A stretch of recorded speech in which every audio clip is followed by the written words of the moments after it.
In this video, I am going to cover exponential functions. So exponential functions are functions that have a base. My base is going to be a and have an exponent. My exponent is x. Now, the base always has to be positive and can never be equal to 1. Because if it were negative, we could not do the square root of it, right? Because we know that, for example, if we have a number and we did this, 1 to the, and the exponent is 1 divided by 2, or 1/2, it's basically as writing the square root of 2. But the problem is that if this number was negative, we would not be able to do the square root of it in real numbers. So this is why we only work with positive numbers.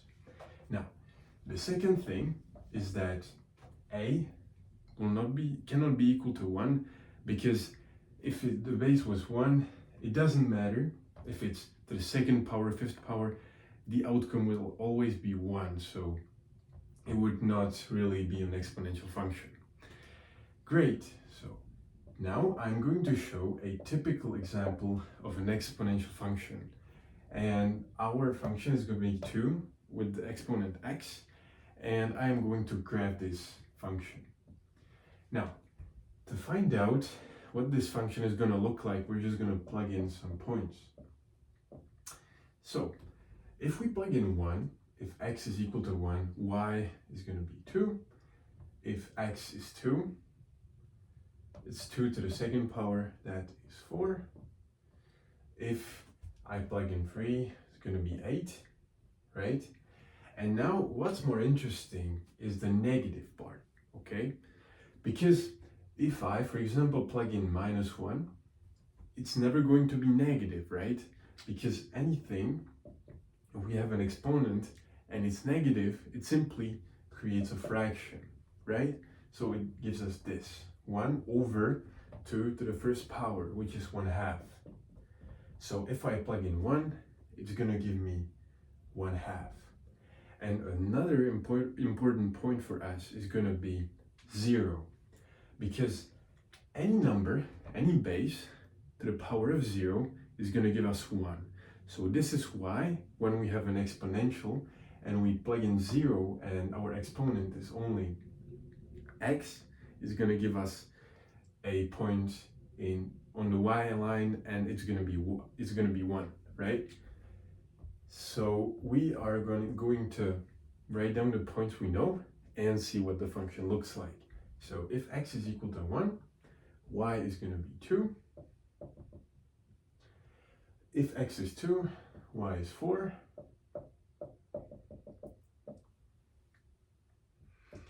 Okay, we go on with the points. So as you can see, the function goes up quite quickly, and this is typical for exponential functions.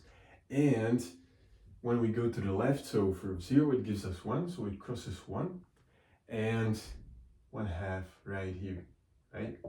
So our function is going to look like this.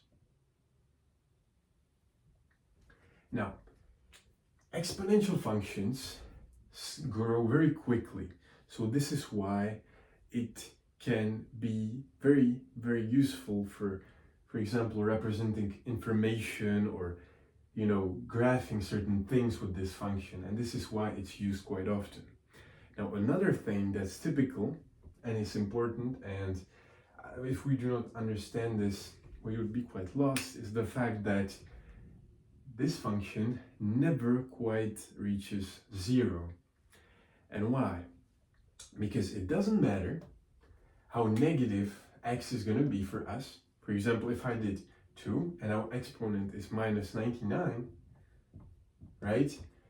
It would still give us 1 over 2 with the exponent 1, 2 and 99, right? And 1 divided by something very big is going to be a little more than 0. It's not going to be exactly 0. So this is why our function is never going to cross 0. For our second function, I would like to show you 1/2 to the x power. Now, this function right here is going to be different because it's not going to go up, but it's going to go down. because every time our base, or a, is less than 1 and it's more than 0, so it's 1 over something, it's always going to go down. And we're gonna just prove it. So this was for our first graph, right? And now we're gonna do our second one. And once again, we plug in some points. So if x is 1, y is gonna be 1/2. If x is 2, it's like 1/2 to the second power. That's gonna give us 1/4. The higher the number, the lower the point. So this is why it's gonna go down. And now if we try negative points, it's gonna do the opposite. So if I try -1, what's basically gonna happen is that we're gonna flip the function and we're gonna have this, right? We're gonna get 2. So for 1, if it's -1, it's just gonna give us 2. And for 0, it's gonna give us 1. Because it's this exception. It's the only point that whenever it's 0, it always crosses 1 on the y line.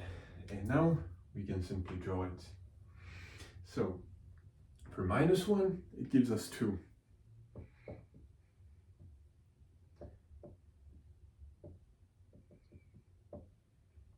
For 1/2, it gives us 1.